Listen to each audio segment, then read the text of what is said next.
Madam Masa!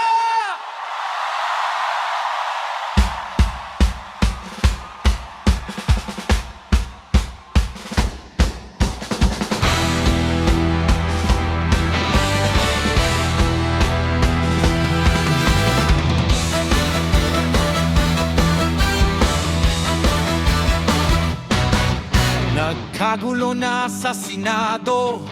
Bakit kaya nagkaganito? Daming problema na dapat resolbahin. Problema sa krisis, yan ay dapat tulungan ng gobyerno, hindi yung dagdagan ang problema.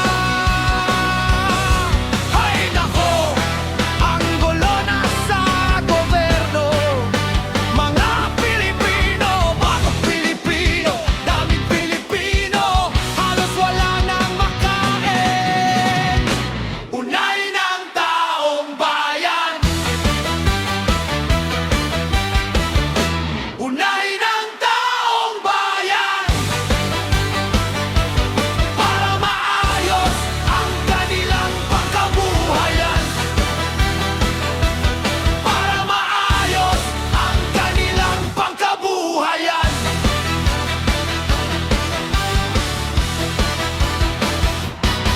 Bakit hindi nila nakikita yan? Sa bawat araw na lumilipas, mas mabigat ang pasan ng masa.